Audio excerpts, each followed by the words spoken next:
శుభమస్తు. ఓం నమో నారాయణాయ.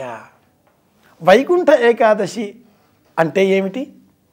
ఇదేదైనా కొత్తగా వచ్చే ఏకాదశి అన్న పేరా? చైత్రం, వైశాఖం, జ్యేష్టం ఇలా ప్రతి నెలలో 2 ఏకాదశులు రాగా వీటన్నింటికీ కూడా పేర్లు ఉంటాయి. ఒక స్థిరమైన ప్రామాణికమైన రూపం ఉంటుంది. వైకుంఠ ఏకాదశి కాస్త భిన్నంగా ఉంటుంది. మోక్షద ఏకాదశి అనే పేరు కూడా ఈ వైకుంఠ ఏకాదశికి సంప్రదాయం సూచించింది. మార్గశిర మాసం, పుష్యమాసం ఈ 2 మాసాల సంధిలో సూర్య సంచారం వృశ్చిక రాశి వదిలి ధనురాశిలో ప్రారంభమైన తరువాత తొలిగా వచ్చే ఏకాదశి మోక్షద ఏకాదశి, వైకుంఠ ఏకాదశి, ముక్కోటి ఏకాదశి అనే మరో పేరు కూడా ఈ ఏకాదశికి ఉంది.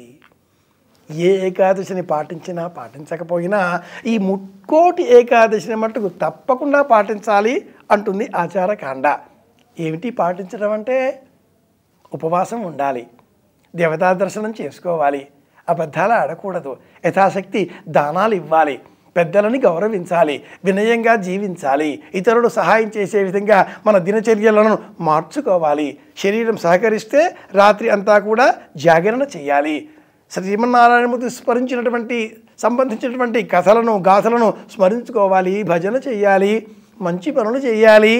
ఇలా చేస్తే మోక్షద ఏకాదశి మనకు నిజంగానే మోక్షాన్ని అనుగ్రహిస్తుంది. ఆలయాలకి వెళ్ళాలా? వెళ్ళనక్కరలేదు. మోక్షద ఏకాదశి నాడు ఆలయాలకి వెళ్ళడం వెళ్ళకపోవడం అనేది మన అభిరుచి మీద ఆధారపడి ఉంటుంది. పరమాత్ముడు ఆలయంలో ఉన్నాడు, అంతరాలయంలో కూడా ఉన్నాడు. ఈ మోక్షద ఏకాదశి లేదా ముక్కోటి ఏకాదశి నాడు ఉత్తర ద్వార దర్శనం అని ఏర్పాటు చేస్తారు. అందుకోసమైన ఆలయానికి వెళ్ళాలి కదండి అంటారేమో. ఉత్తరం అంటే పైన ఒక బిందువుకి ఉండే 360 డిగ్రీలలో ఎదరగా ఉండే 180 డిగ్రీలు తూర్పు, వెనక ఉండే 180 డిగ్రీలు పడమర, ఇలా మొత్తంగా అయిపోయింది కాబట్టి ఇక ఉత్తరం ఎక్కడా? పై భాగం. మరి దక్షిణమో దిగువ భాగం. అలా ఉత్తర ద్వార దర్శనం అంటే అర్థం పైన చూడడం.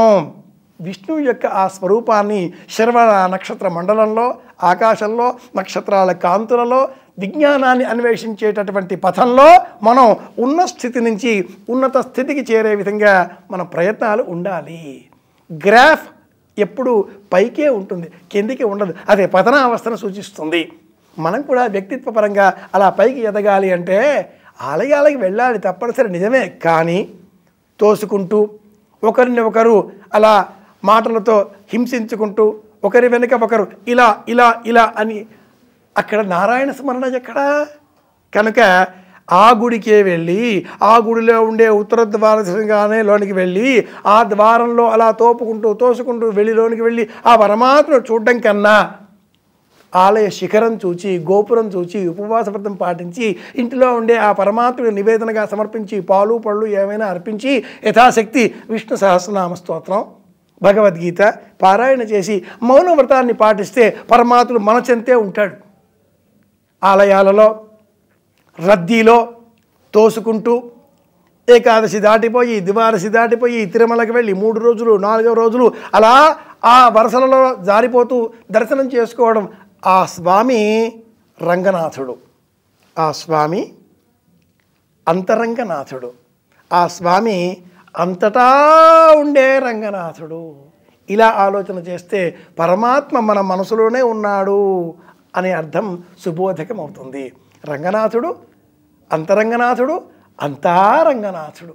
ముక్కోటి ఏకాదశి నాడు అవకాశం ఉంటే ఆలయానికి వెళదాం, లేని పక్షంలో మన ఇంటిలోనే వేంచేపు చేసి ఉన్న పరమాత్ముడి సన్నిధానంలో దీపారాధనలు చేసి యథాశక్తి విష్ణు సహస్రనామ స్తోత్రం పారాయణ చేసి కన్నులు మూసుకొని రంగనాథుని సేవించుకుంటే వైకుంఠం మనకు సాక్షాత్కృతమవుతుంది.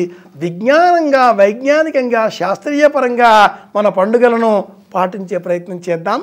మళ్ళీ కలుసుకుందాం. శుభమస్తు.